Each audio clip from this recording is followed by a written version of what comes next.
we bring you The Witch's Tale, written and produced by Alonzo Dean Cole.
And now let us join old Nancy and Satan, her wise black cat.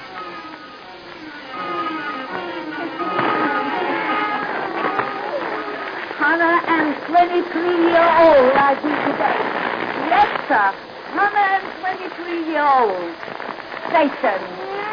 Tell folks to dart out them lights so we have it nice and dark. That's it. Draw up some fire and gaze into them birds. Gaze into them deep, and soon you'll be upon a ship that's bound for Africa. Africa was strange things happen. Aboard that ship begins our yarn about a man who studies insects. Our yarn of the entomologist. The entomologist. I've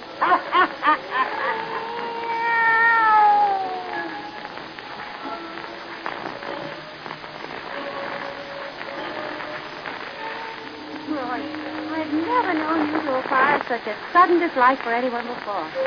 Yet only a few days ago, when you learned Dr. Sternoff was on this boat, you could hardly wait until you were presented to him. I know. He's probably the greatest entomologist in the world. It's an honor for a mere journeyman bug hunter like myself to have him even say good morning when he passes, but Edith, the man gives me the shivers. That body of his that seems all arms and legs and the black whiskers, he reminds me of some tremendous spider. Maybe that's what happens to men who study insects. They grow to look like them. My goodness, Roy. When you reach his age, you may resemble a... what is the bug you specialize on? My future's safe.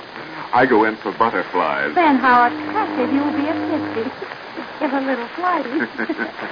Oh, but seriously, I think your prejudice concerning Dr. Sternoff is absurd. I rather like him. You show it. Why shouldn't I? His offer to escort me to Roger's plantation from Cape Town places me rather deeply in his debt. You cabled your brother not to meet you, that you were going to make the trip with Dr. Sternoff? Yes. It'll save Roger a difficult journey from what he's written me of the traveling facilities in his part of Africa. And as Dr. Sternoff's own headquarters is so close to the plantation, it becomes a natural neighborly arrangement. Edith, will you let me take you to your brother's place when we reach Cape Town? Why, boy, you're going to Natal, you said.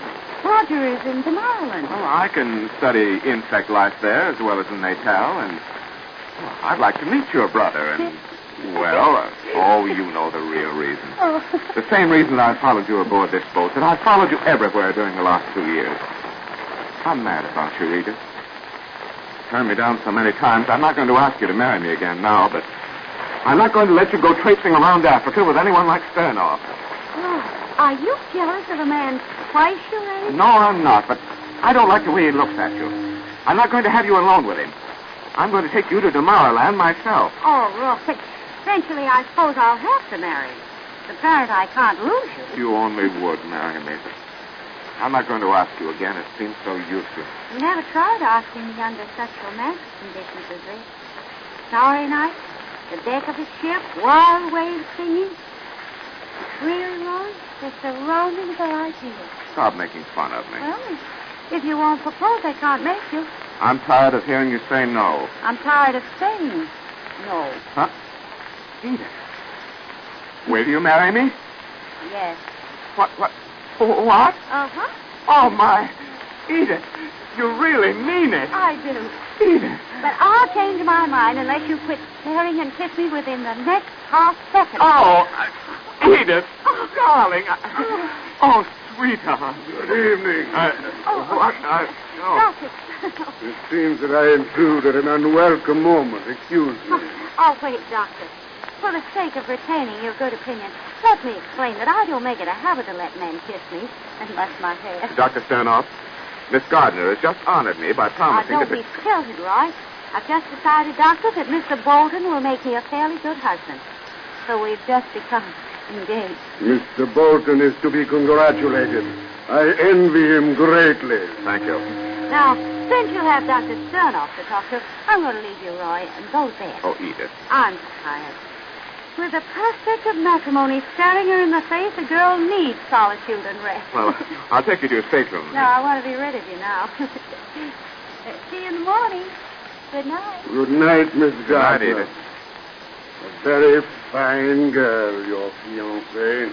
Very. I think I'll go to my cabin, too. Good night, Doctor. Do not hurry away, Mr. Bolton. Suppose we talk a while. When do you and Miss Gardner plan to be married? We haven't discussed that yet. You will take time, I hope. Affairs of such importance should not be rushed into. Perhaps you will wait until after you conclude your studies in Natal. I've decided not to go to Natal. I'm taking Miss Gardner to her brother's. Oh, that is a pleasure I had looked forward to. Since we shall all be going to the same part of the country, I suppose there's no reason why we shouldn't all take the trip together. No, except that I had counted on Miss Gardner's company alone. Sorry to have disarranged your plans. It is unfortunate that you have. I do not like my plans disarranged. I don't like your tone, Doctor. Just what do you mean? Suppose I hear your views on my probable meaning. All right, I'll give them to you. If you think I haven't noticed the way you followed Miss Gardner around ever since we came aboard this ship, you're crazy.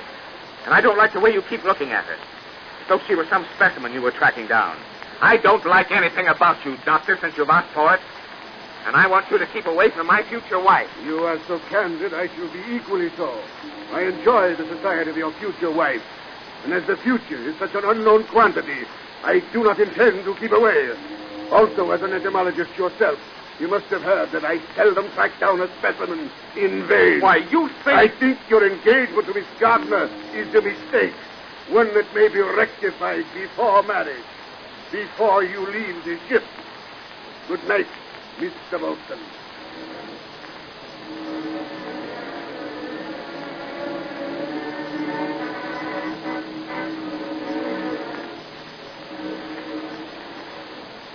Oh, I wish I could have heard such a ridiculous quarrel. You must have sounded like small boys with chips on your shoulders. Well, that's the reason I never told you about it until tonight. It was so utterly ridiculous.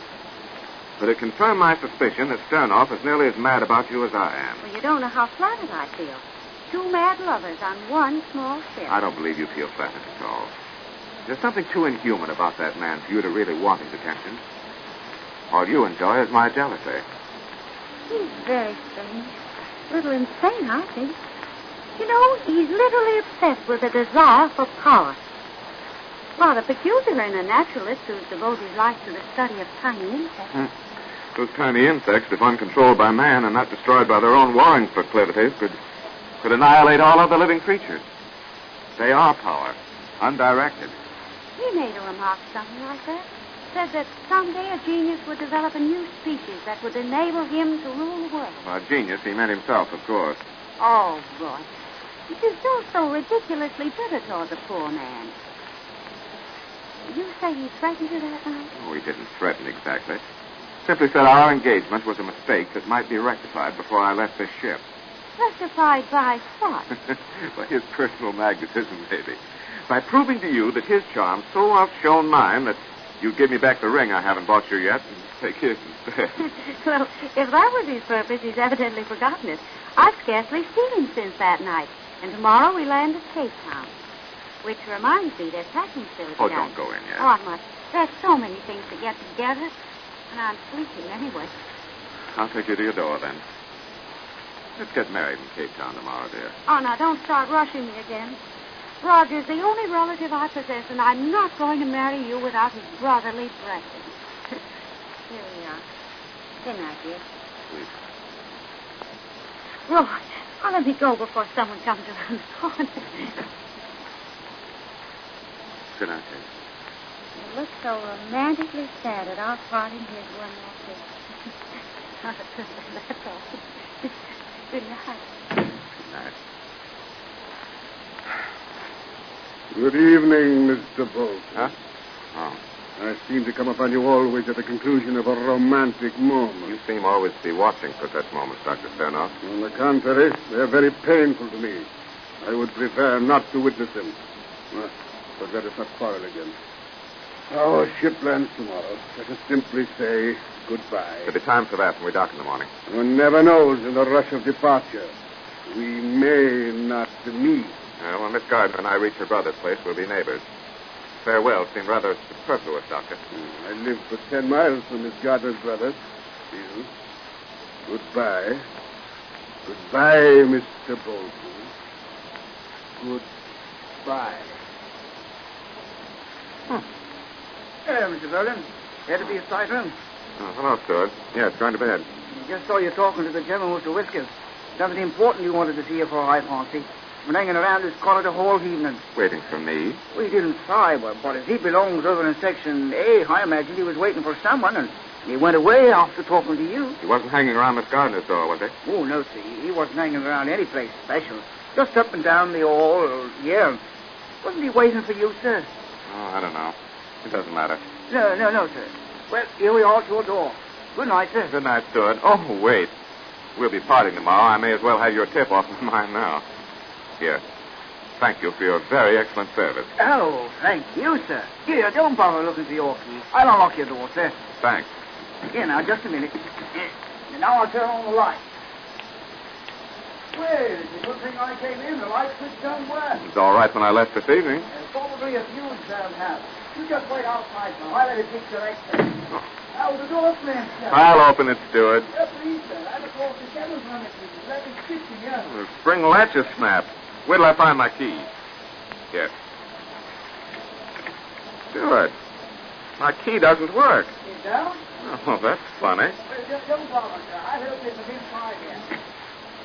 That is funny. I can't turn the latch. Well, what's happened to this lock? Worked all right when you opened it a moment ago. I'll soon find out, sir. Maybe I strike this match. There. Oh! Stewart! Stewart! Stewart, what's wrong?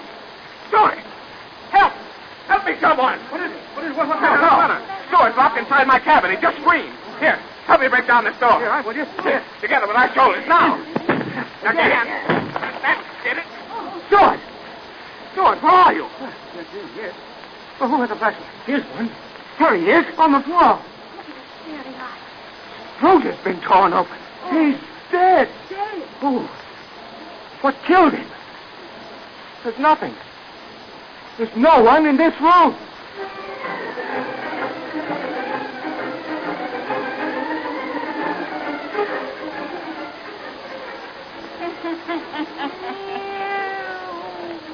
What do you think killed the steward, Satan?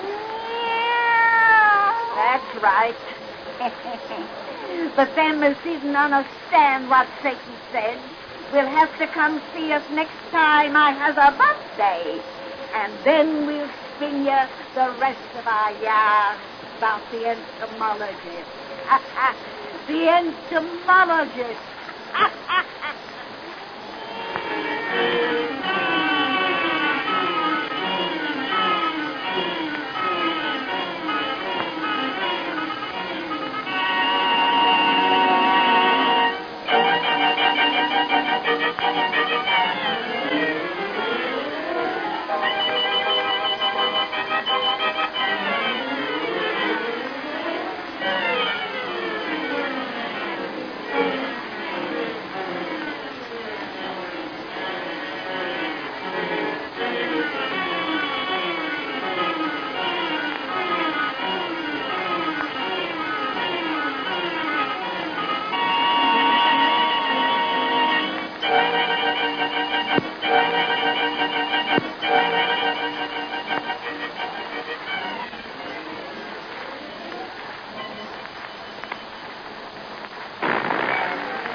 and produced by a long-protein cold.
And now let us join old Nancy and Satan, her wise black cat.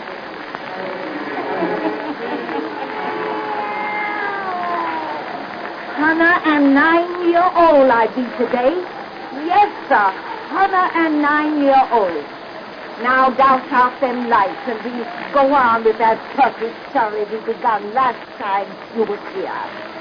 Where we leave off, Satan? Oh, yes. We told how them two scientists who studied insects was both in love with the same girl, and how she naturally preferred the youngest and best looking, which made the other fella kind of mad.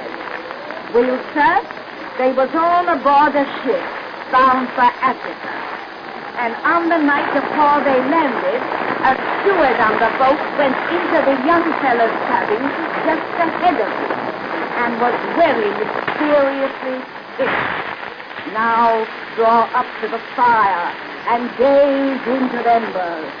Gaze into them deep, and soon we'll be in an African jungle. For that's why we picked up our story now. And soon you'll hear more about the entomologist. The entomologist.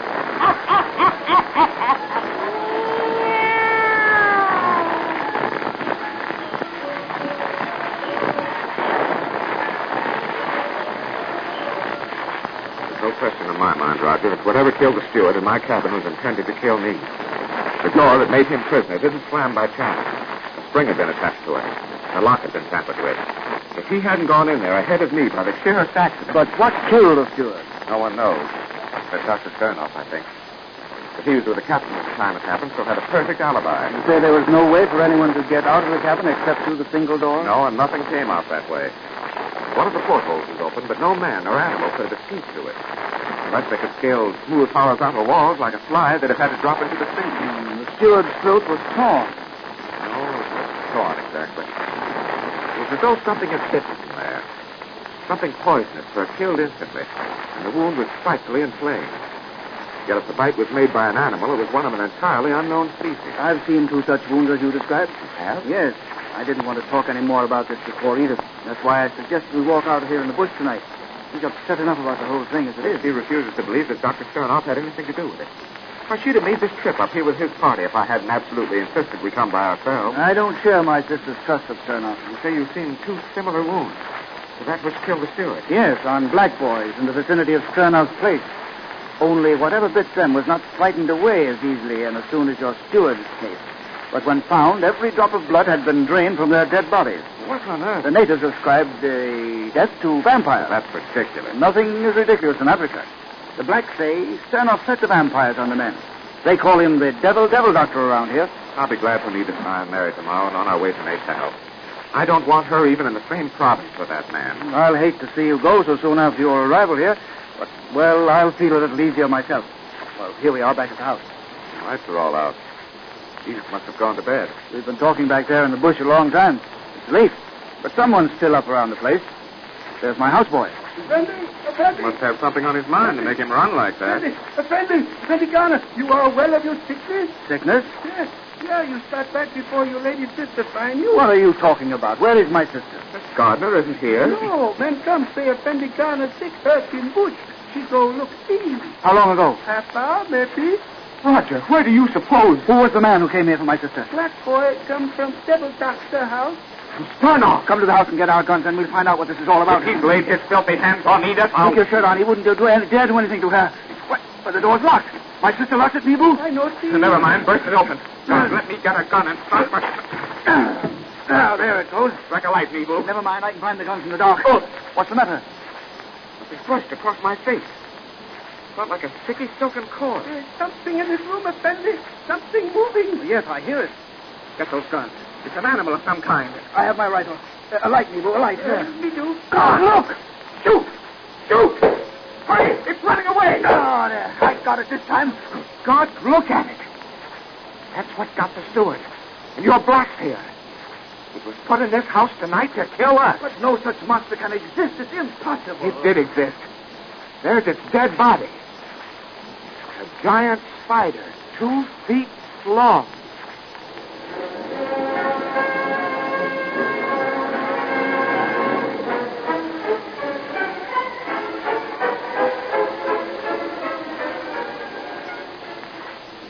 Easy now.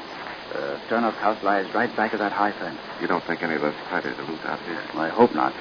God, where did such a monster come from? I think Sternoff made it. Made it? Yes. The man is a scientific genius.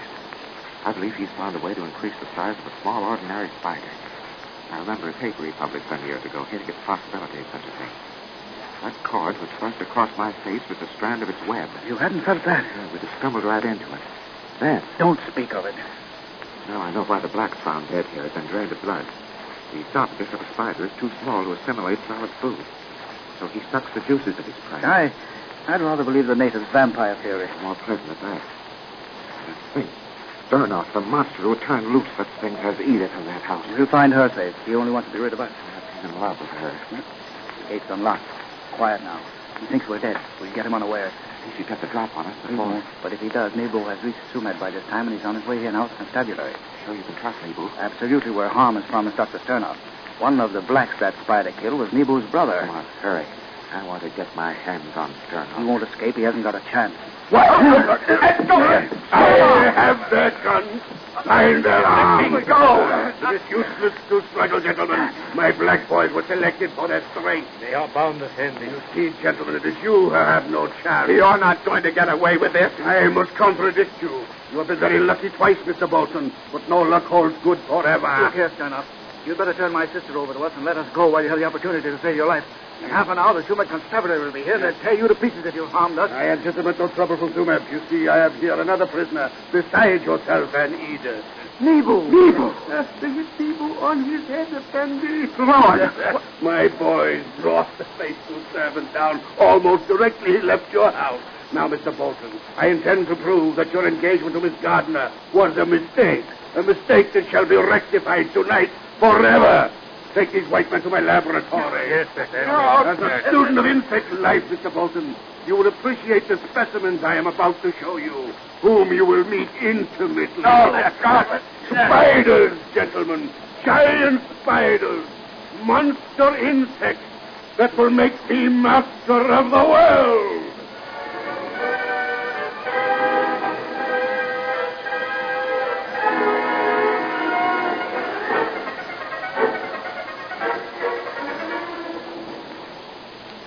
Look at them in their cages behind these bars. Spiders. I made them giant.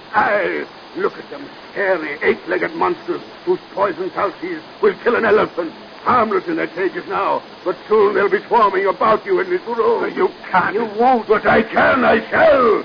This lever here opens every cage at once. I shall press it just as I myself go out this door to safety. Alfu! Marty! Cut the ropes which bind the white man's hands. Yes, Effendi. I wish your bodies free. Through the glass panel of this door, it will be a better show to see you try to fight my baby. What a rotten beast you are. And he had Edith in this filthy house. Edith is upstairs, quite safe and ignorant of your presence here. She will be ignorant of how you die. She is very fortunate to be chosen for my mate. As I shall be the master, she will be mistress of the world which I will rule by giant insects who are power. You're mad. Even a madman can't go through with it. It's useless, boy. We haven't got a chance. Sternos, if you've a single strain of decency in your pockets before you turn those things upon us, give us a drink. A drink? Yes, whiskey. God, we've got to have something to nerve us before you open those cages. Oh, don't ask that swine for anything, Roger. Let him pull his lever and get it over. No. I can't bear to think of those spiders coming at us. I'll go crazy, Sternos. So I won't know what's happening. I'll cheat you out of your show. Whiskey, Sternos, whiskey. The least you can do is grant me that. The brother of my future mate has a streak of yellow. Bring them whiskey. Yes, it is. Not from me. I want nothing from you. Whiskey for me. Whiskey, for God's sake. Give it to him. Here, Effendi. Thanks. Get out, you black, so you won't see a white man whine. We go, Effendi. His boy, Nibu. Rocky has him secure outside. Nibu cannot get away, Effendi. Get out, both of you. White man now on bound. Maybe danger you, Effendi. I have a pistol in my hand, haven't I? If I haven't the nerve to try anything, get out and close that door. Yes, Effendi. I'm impatient. My shoulder's dark. Drink your whiskey, you yellow dog. Yes, a drink. Whiskey. For you, Sterner. I just wanted to drink, but I saw it in your eyes. Oh, blind. I can't see it. Where's his pistol, Roy? I've already got it. Roger, he stumbled against that lever. The cages are opening. Quick, out that door. No, you will not. He's locked it. Open that door, son of you fool. Those spiders will kill you as well as us. No, I'm their master, their creator. Get the teeth on him, Roy. No! Thrown it among those spiders. They're coming from their cages, coming from all sides. Come, my babies, with your poison tongue. Roy, smash that glass panel in the door. Yeah. Quick, they're almost on us. I have it. Right. The Sifu outside. Sifu, he's free. He opened this door. No. You cannot get away. Edith. Evil found me and set me free. Nebo, you were a prisoner, too. How did you... Careful, doctor's man. You touch people well. I have hit a knife. They're dead. Come away, quick. Out of this place. No. Oh, those spiders. Look at my babies. Don't let them get away. Run outside this house. The spiders are everywhere. Get them, my babies. Get them. No. Not these. Spiders have some turn-up. Keep away. I made you. I am your master. Keep away. Keep quick. They're carrying them. Don't look back, Edith. Run. Oh, Roger, what are you stopping for? What set this lamp? There. Set the place on fire. That's the only weapon that will stop those things. Catching everywhere. But we're safe outside. At last. Good fire. Eat evil spirits. Eat devil, doctor. And those spiders. Oh, please, God, kill everyone.